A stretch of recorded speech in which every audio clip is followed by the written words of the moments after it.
जनता पार्टीचे गाव चलो अभियान सध्या जोरात चालू असून प्रत्येक गावामध्ये भाजपचे पदाधिकारी, नेते मंडळी, कार्यकर्ते हे जाऊन त्या ठिकाणी मोदी सरकारनं केलेल्या 10 वर्षाच्या कामाची माहिती नागरिकांपर्यंत पोहोचवत आहेत.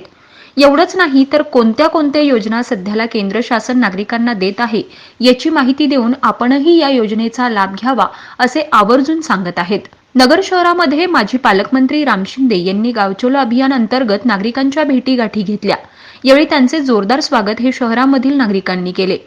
त्यांनी घरोघरी जाऊन सरकारच्या काळातील योजना नागरिकांना समजावून सांगितल्या. या ठिकाणीच माजी पालकमंत्री राम शिंदे यांनी पत्रकार परिषद घेऊन पत्रकारांनी विचारलेल्या प्रश्नांची उत्तरं दिली. जिल्ह्यात रामराज्य येईल असं सूचक वक्तव्य त्यांनी यावेळी केले.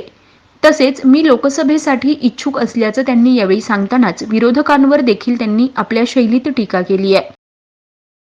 खेडेगावामध्ये कर्जत तालुक्यातील मुक्काम केला, शहरामध्ये केला आणि शहरामधल्या ज्या काही अडचणी आहेत, ज्या सुविधा आहेत, याच्यामध्ये शहरामध्ये आणि ग्रामीण भागामध्ये त्याच्यामध्ये फरक आहे. आपण पाहिलं तर पंतप्रधान आवास योजना मोदीजींचं स्वप्न आहे की 2024 पर्यंत सर्व लोकांना पक्के घरं मिळाली पाहिजेत आणि म्हणून शहरामध्ये 2.5 लाख रुपये मिळतात तर खेड्यामध्ये 1.5 लाख रुपये मिळतात. त्यामुळे अतिशय समाधानी आहे की लोक स्वतंत्र भारत देशामध्ये केव्हा तरी कुणीतरी गरिबाचा जे काही अडीअडचणी जाणून घेतल्या आणि त्याच्यावरती मात केली. जलजीवन मिशनच्या अंतर्गत प्रत्येक घरामध्ये हर घर जल अशा पद्धतीचं एक स्वच्छ पाणी देण्याचं देखील काम हाती घेतले, ते देखील देण्याचा विषय केला आहे. आणि म्हणून अनेक योजना आणि अनेक गोष्टी या निमित्तानं सांगता येतील. अशा पद्धतीचं काम हे नरेंद्रजी मोदी यांच्या कार्यकाळामध्ये झालेलं आहे, कालखंडामध्ये झालेलं आहे. आणि निश्चितच हे काम करत असताना कुठलाही मंत्रिमंडळावरती डाग नाही, कुठलाही भ्रष्टाचार नाही आणि त्यामुळं विरोधक त्यांची पूर्णतः बोलती बंद झालेली आहे. आणि म्हणून मोदीजींनी सांगितलं सभागृहामध्ये आपकी बात 400 पार अशा पद्धतीचं वातावरण आपल्याला आपण बघितलं असेल की एका शॉर्ट नोटीसमध्ये 1 तासाभराच्या शेकडोने कार्यकर्ते आणि महिला देखील या गाव चलो अभियानामध्ये सहभागी झालेले आहेत. मला वाटतं देशात रामराज्य येणार आहे हे मी सांगण्या इथपर्यंत आता काही आवश्यकता नाही. आणि मग देशात रामराज्य येणार असेल तर आपसुकच नगर जिल्ह्यामध्येही रामराज्य आल्याशिवाय देशात कसं येणार. आणि म्हणून तुमच्या नावाचे राम आहे म्हणून म्हटलं बाबा ते तुमच्या रूपाने रामराज्य येणार आहे. माझं नाव राम आहे, देशात रामराज्य येणार नाही. आणि म्हणून देशात रामराज्य आहे, देशातच नगर जिल्हा आहे. मग देशातच जर नगर जिल्हा आहे तर मग देशात रामराज्य येणार म्हणजे नगर जिल्ह्यात रामराज्य येणार. पण माझं नाव राम आहे आणि रामराज्य येणार. आता तुम्ही हे जुळवाजुळव केलंय त्याच्यामुळं तुमच्या तोंडात साखर पडो.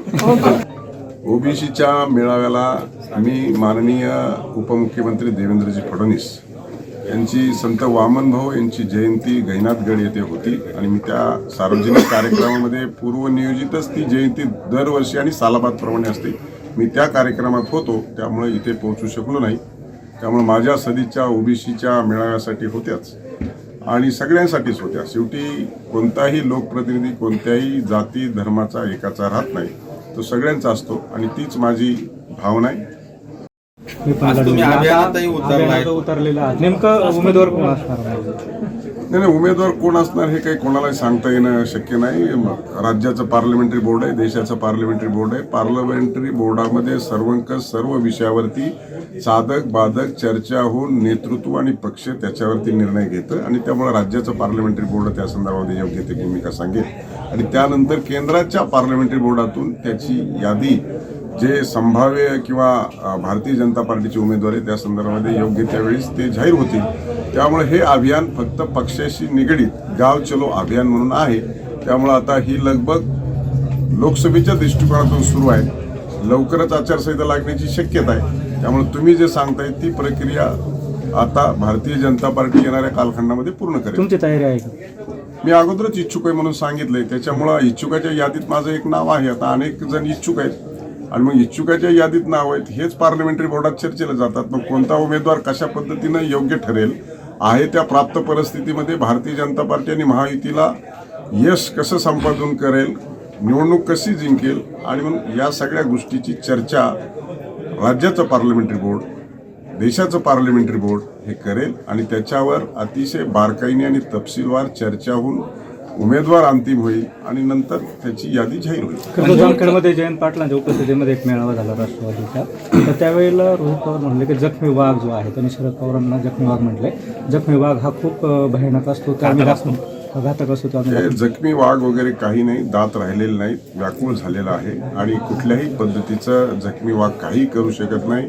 आणि ते आपण जर पाहिलं असेल की तथाकथित माजी प्रदेशाध्यक्ष कोणत्या पक्षाचे आहेत आता ते त्यांनाच माहिती आहे. आणि अशा परिस्थितीमध्ये आले, कर्जतमध्ये मेळावा घेतला. माझी माहिती अशी की ज्या ठिकाणी मेळावा त्यांनी नियोजित केला होता त्या ठिकाणी लोक 10 वाजता जमली नाही आणि म्हणून तो मेळावा घरी जाऊन 11 वाजता घेतला. आणि जेवढे उपस्थित माणसं होते ते कुणीही मीडियाला दाखवू नये याची अतिशय जाणीवपूर्वक दखल घेतली. फक्त मायक्रोफोन आणि माईकच दाखवला गेला, पण त्या ठिकाणी पक्षच नव्हता, चिन्हच नव्हतं. आणि अशा स्थितीमध्ये पक्षाचे अध्यक्ष नेमले. अनेक लोक प्रश्न विचारत होते की हे कोणत्या पक्षाचे अध्यक्ष झाले. आणि अध्यक्ष एका तालुक्यात नेमला, दुसऱ्या तालुक्यात अध्यक्ष नेमला नाही, उपाध्यक्ष नेमले, कार्यकारी अध्यक्ष नेमले. हे महाराष्ट्राच्या राजकीय इतिहासामध्ये कोणत्या राजकीय पक्षाने केलेलं पहिलं काम आहे. हे रेकॉर्ड झालं, कारण अध्यक्ष न नेमता उपाध्यक्ष आणि कार्यकारी अध्यक्ष नेमले. आपणही सर्वजण तिथे उपस्थित होता. आज तागायत कोणाच्याही हातामध्ये पत्र मिळाले नाही. त्यामुळं किती विश्वास आहे कार्यकर्त्यावर हे त्याचं जाणीव झालं. आता आमचे अध्यक्ष बसलेत आगरकरांना अध्यक्ष नेमायचं काम पक्ष करतो, पण आगरकरांच्या खाली उपाध्यक्ष, सरचिटणीस, चिटणीस, त्यांची कार्यकारी मंडळ नेमायचे अधिकार सर्वस्वी अध्यक्षाचे असतात. पण हे नवीनच झालं.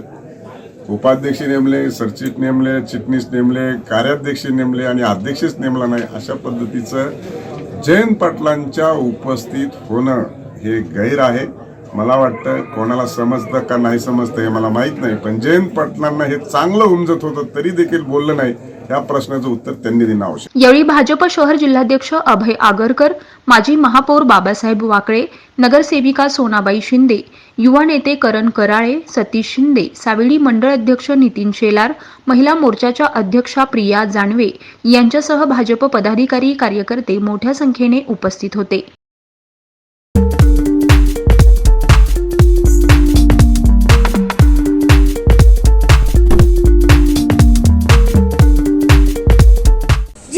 महत्त्वाच्या बातम्या जाणून घेण्यासाठी आजच आपल्या आवडत्या नगर संघर्ष न्यूज सबस्क्राईब करा व त्या शेजारील बेल आयकॉनला क्लिक करा व इंस्टाग्राम व शेअर चॅटला फॉलो करा.